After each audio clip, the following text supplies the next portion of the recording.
Y bueno, hoy le damos la bienvenida aquí en el estudio a Ricardo Gallardo Cardona. Él es diputado federal del PRD, representando a San Luis Potosí allá en el Congreso de la Unión. Bienvenido. Gracias, Luz, gracias a Canal 13, a CN13 por invitarnos y bueno, la verdad contentos de estar nuevamente pisando tierras potosinas. Oye, pues platícanos, ya arrancó este trabajo legislativo en el Congreso de la Unión y por ahí tú traes muchas propuestas en beneficio de los mexicanos, no solo de San Luis Potosí, sino en general. Estamos hablando del tema de los salarios, un incremento en el salario y llegar a 176 pesos. Bueno, creo que es una fortuna que hayamos podido ser coordinadores de bancada. La verdad eso nos abrió otro tipo de puertas, otro tipo de escenarios en México, donde podemos consensar con las fuerzas políticas más importantes del país, como en este momento es Morena, como en segunda fuerza tenemos al PRI y al PAN, y en tercera, pero yo creo que a final de cuentas eso nos permite el poder dialogar, el poder parlamentar en el recinto y llegar a puntos de acuerdo donde creemos que es lo mejor para México. Nosotros venimos con un discurso, un orden de trabajo donde vamos y buscamos el salario digno de los mexicanos y las mexicanas de 176 pesos.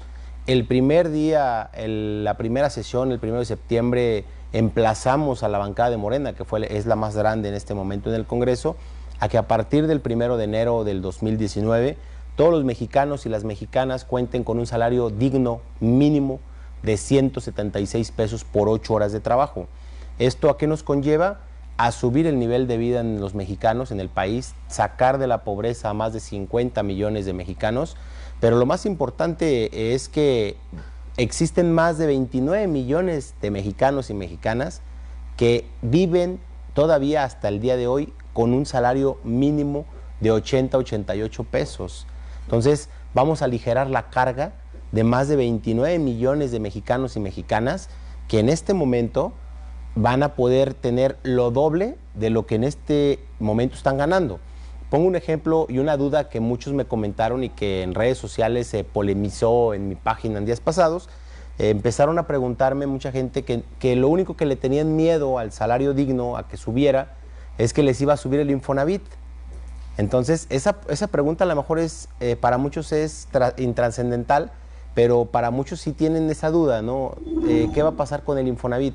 Pues el Infonavit, si tú ganas 176 pesos y ahorita ganas 80 y vas a pagar tu casa a 20 años con 80 pesos, pues ahora la vas a poder pagar en 10 años o en 9 años, entonces menos tiempo. Entonces, ojo, es un beneficio para más de 29 millones de mexicanos y mexicanas que engloba en todos los sentidos, incluso más de 12 millones de mexicanos que tienen deudas con el Infonavit y que van a reducirse al 50% en tiempo. Entonces es un beneficio global que nosotros hemos fincado como bancada del PRD y que creemos además que es la mejor opción para que en este momento exista más circulante en el país y que no se esté paralizando tanto la moneda. Antier, el presidente electo Andrés Manuel ya lo da por hecho el aumento, pero lo da por hecho nada más en la frontera norte. Entonces volvimos ayer a poner un punto de acuerdo. Creemos que no debe de ser así, no debe de Andrés Manuel de catalogar a los mexicanos como de primera y como de segunda. El presidente electo ha hecho un buen trabajo hasta este momento como para que ahora salga y nos diga que nada más lo quiere hacer en el norte. Nosotros le pedimos que nos apoye y que sea para todo el país. Hay muchísimos mexicanos y muchísimas mexicanas en el norte, en el centro y en el sur del país que viven en una pobreza extrema, más grande que el norte. El norte tiene un sueldo promedio de 19,000 pesos, 18,800 pesos promedio en toda la frontera, cuando a partir de San Luis Potosí hacia abajo el sueldo promedio es de 9,000 pesos. Entonces, ¿por qué vamos a beneficiar a gente que tiene su sueldo más alto promedio? A la gente de Oaxaca, de Tabasco, de Chiapas, que viven en una pobreza más grande y que no les podamos conseguir el salario de los 176 pesos. ¿Y cómo ves el ánimo de los compañeros legisladores de Morena en específico con esta propuesta que tú traes y con la propuesta que ellos están presentando? Es que hay muchas propuestas que se están quedando o se están yendo al centro y es donde hemos estado como PRD, como Partido Real de Izquierda, volverlos a ellos a enderezar en el camino. Los 176 pesos van 2 veces que los emplazamos, 2 veces que le decimos que tiene que ser para todo el país. Lo están analizando.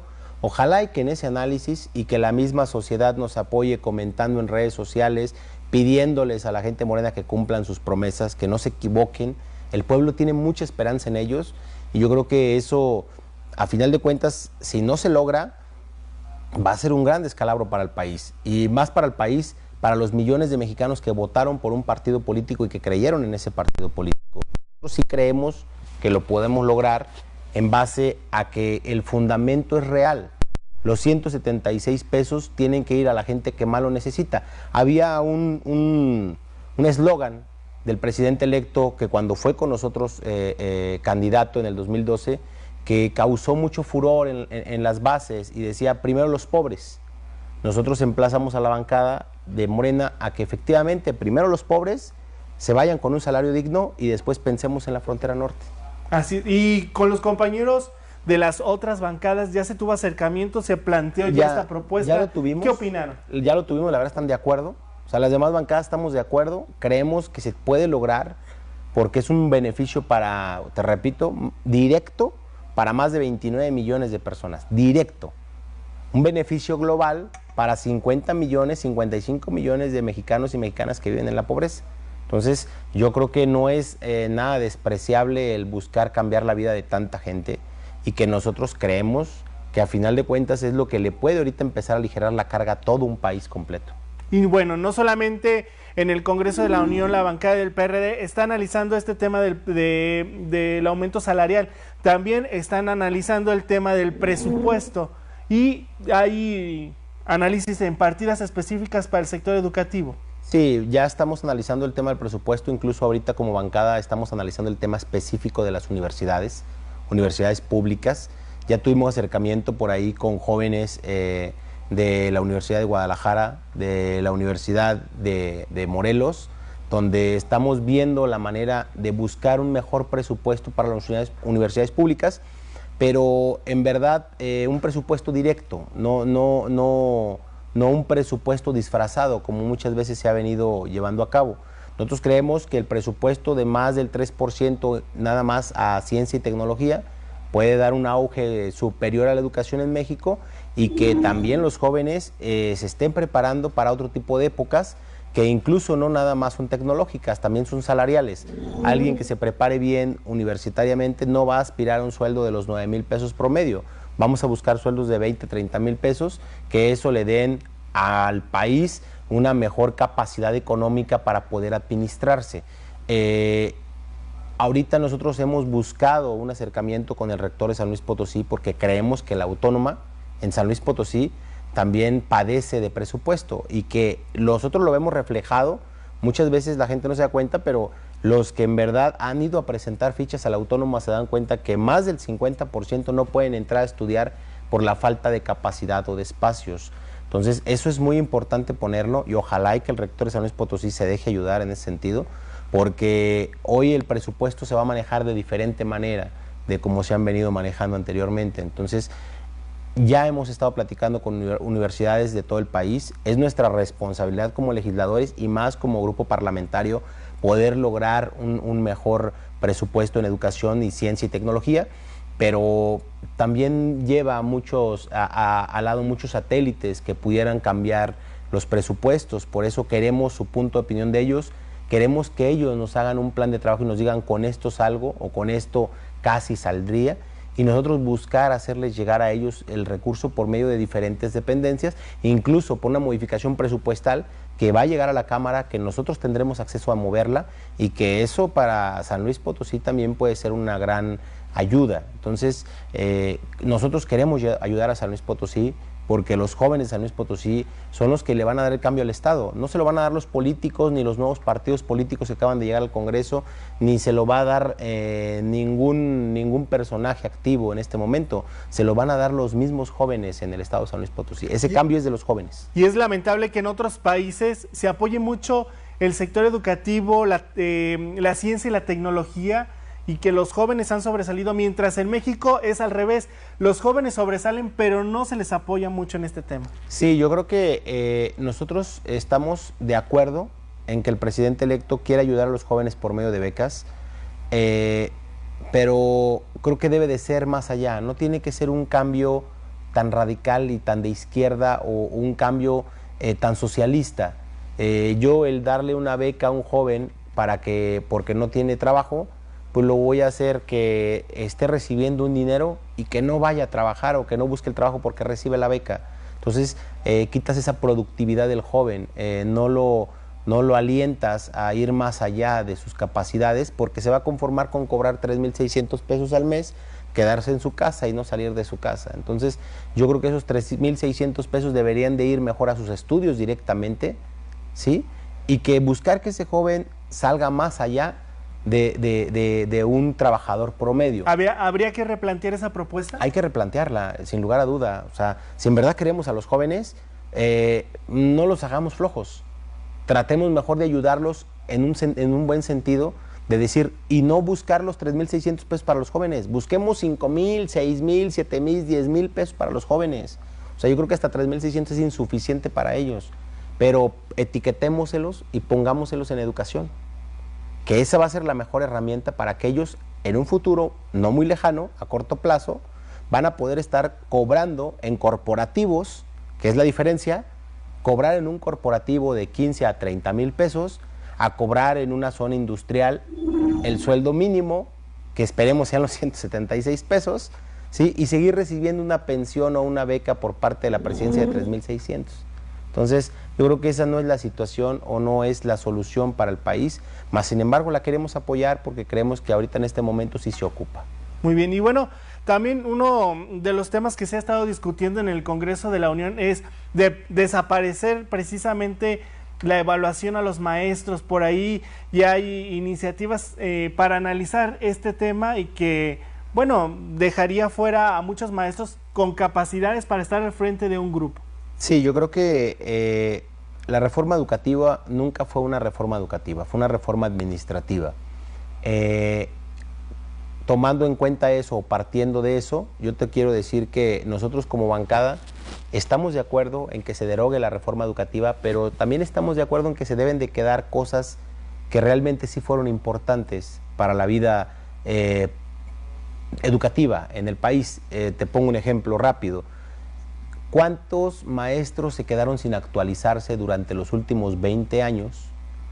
Y que los últimos 20 años en generaciones de niños crecieron con una educación que no es acorde a los tiempos que se están viviendo, en base a todos los cambios tecnológicos que han existido, pero más aún tecnológicos académicos. Nosotros creemos que la evaluación debe de seguir sin lastimar el bolsillo de los maestros, no ponerla por delante de que si no haces la evaluación te corro. Eso ya no está bien, porque estás lastimando la carrera de un maestro que, si bien es cierto, a lo mejor no se ha actualizado, tiene derechos por sobre el tiempo que lo ha hecho y por sobre lo bien que lo ha hecho. Y esto también nos ha obligado a tener que prepararse, ¿no? Claro. Prepararse para el examen y ser mejores maestros. Claro, yo creo que esa es la parte fundamental de la reforma que se debe de quedar. El seguir actualizando al maestro, pero en lugar de lastimarlo con una reforma, en lugar de lastimarlo quitándole un sueldo o corriéndolo de su trabajo, mejor incentivarlo. Si presentas una buena prueba y te actualizas, te doy una nueva plaza, te doy un aumento, te ayudo en prestaciones. Esa es la motivación que tiene que tener el maestro. El que de plano no lo haga y no se actualice, bueno, pues que se quede con el mismo sueldo, pero no lo lastimes. Yo creo que esa es la parte diferente que nos hace a nosotros nuestra reforma como PRD a la reforma que está presentando el día de hoy el partido de Morena. Entonces, ¿ustedes están a favor de esta reforma? ¿Modificar la reforma? Estamos a favor de que se derogue la reforma siempre y cuando se respete la base principal o lo que nosotros creemos que debe de ser correcto, que el maestro se actualice ayudándolo a que tenga mejores condiciones laborales y estimularlo en el sueldo. Eso es lo que nosotros creemos que debe ser. Muy bien. Y ya en el trabajo de la bancada del PRD, ¿qué otras propuestas, además de estas que hemos estado platicando, trae la bancada y que próximamente estará presentando? Mira, tenemos una propuesta que va a causar mucho furor, incluso aquí en San Luis Potosí, por lo que hemos siempre platicado atrás de cámaras. A veces San Luis Potosí se ha caracterizado por ser una ciudad que va muy cargada a un tema religioso, que va muy cargada a un... bueno, en otras palabras nos dicen mochos, ¿verdad? Entonces, nosotros no somos mochos, pero sí somos muy conservadores como estado, como ciudad. Y un tema que va a causar mucho revuelo en próximos días va a ser cuando el PRD propone la despenalización del aborto. Ahí es donde yo creo que va a arder Troya, en muchos sentidos. Nosotros hemos querido explicar que nosotros no estamos de acuerdo en el aborto, que son cosas muy diferentes, porque a veces los mexicanos y las mexicanas no aprendemos a escuchar, menos los potosinos. Una cosa es estar de acuerdo con el aborto y otra cosa es despenalizar el aborto, ¿sí? El decir despenalizar el aborto es que ya más de 2.500 mujeres que han muerto en los últimos años por practicarse un aborto clandestino, las ha llevado a perder la vida, porque está penalizado. Entonces no nada más estás perdiendo a un bebé, estás perdiendo a la madre. Y esas clínicas que están fuera de la ley, que se dedican a eso y que hacen grandes cantidades de dinero y de negocio, utilizan esa penalización del aborto para que vayan las mujeres a practicárselo ahí y poner en riesgo ya las más de 2.500 mujeres muertas. Nos quejamos de los femicidios, nos quejamos de que hay mujeres muertas en todo el país, pero hay mujeres más muertas practicándose un aborto porque está penalizado. ¿Qué queremos nosotros? Despenalizar el aborto, que no se vaya a meter a una persona a la cárcel por tener un aborto. Que si estamos o no estamos de acuerdo, pues esa es otra circunstancia. Y yo creo que yo en lo personal no estoy de acuerdo en los abortos, pero sí estoy de acuerdo en que se despenalicen, que es muy diferente. Porque a veces decimos, es que están de acuerdo en el aborto y que un niño no puede perder la vida. A ver, espérate, o sea, yo también creo en Dios, creo en la vida y creo que no se debe de hacer. Pero también estoy consciente en que se debe despenalizar para que las mujeres puedan acudir a clínicas con médicos especializados en el tema y que no vayan a meterlas a la cárcel por haberlo hecho. Y nosotros estamos proponiendo que sea de 12 semanas. ¿Por qué de 12 semanas? Porque médicamente está comprobado que una mujer puede sufrir o le puede ocurrir un aborto en menos de 12 semanas y no poner en riesgo su vida. Y eso es lo que buscamos nosotros, que miles de mujeres no pongan en riesgo su vida. Te pongo un ejemplo. ¿Cuántas personas y cuántas mujeres han sido violadas y han sido embarazadas y tienen que ir a practicarse el aborto en una clínica patito, como le pudiéramos llamar, porque no está regularizado, y pierden la vida? Entonces, no nada más la violaron y la lastimaron a la mujer, también perdió la vida. Eso no es justo. Y yo creo que como mexicanos y como mexicanas tenemos que tener el suficiente criterio para entender la situación, que no es lo mismo despenalizar el aborto a estar de acuerdo con el aborto. Además también ellas tienen decisiones, ¿no? Pueden tomar una decisión fuerte, complicada, pero a final de cuentas es una decisión de ellas. Así es, y bueno, el que sea creyente, pues que crea que lo va a juzgar Dios, y el que no sea creyente, pues que crea que la va a ayudar un doctor. Simple, ¿no? ¿Para cuándo van a presentar esta propuesta? Esperemos la semana que entra estar presentándola ya, que se despenalice el aborto en menos de 12 semanas, que es lo correcto en base a lo que está clínicamente comprobado, y que además sabemos que eso en todo el país va a aligerar una gran carga para miles de mujeres que están en circunstancias difíciles. Muy bien, y bueno, ya nada más finalmente para concluir, ahora que llegaste al Congreso de la Unión, ¿cómo has visto el ambiente dentro de este recinto? ¿Ha habido aplanadora por parte de Morena en cuanto a las iniciativas presentadas? Mira, sí existe como tal una aplanadora, pero creo que con ideas, con propuestas, como lo hemos hecho ahora, hemos estado saliendo adelante y hemos estado sobresaliendo a toda una aplanadora. De nada te sirve tener un gran ejército si no saben lo que están haciendo. Nosotros tenemos 20 diputados federales, más otros 80 diputados aliados, que estamos haciendo las cosas bien, que estamos por cambiar a México y que nadie se va a dar cuenta que los vamos a rebasar por la izquierda. ¿Se van a buscar más alianzas? Claro, y lo estamos haciendo. Yo creo que eso es importante porque, si bien es cierto, estamos de acuerdo en la cuarta transformación del país, estamos de acuerdo en que cambie México, estamos de acuerdo en nuestro presidente electo, también no estamos de acuerdo en muchas circunstancias como se están llevando a cabo. Y yo creo que seremos alguien que va a estar ahí recordándole al partido de Morena que no olvide las promesas de campaña.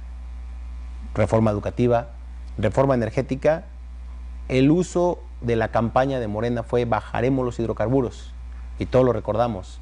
Hoy ya no está en la mesa, ya no se está planteando bajar los hidrocarburos. Pues ahí estaremos nosotros para decirles que lo bajen y que cumplan sus promesas de campaña. Que no se les olvide. Que no se les olvide. Muy bien, pues muchísimas gracias, Ricardo Gallardo Cardona, diputado federal del PRD representando a San Luis Potosí, además líder de la bancada. Muchísimas gracias. Gracias, Lucio, gracias. Gracias a todas y a todos. Muchísimas gracias, continuamos.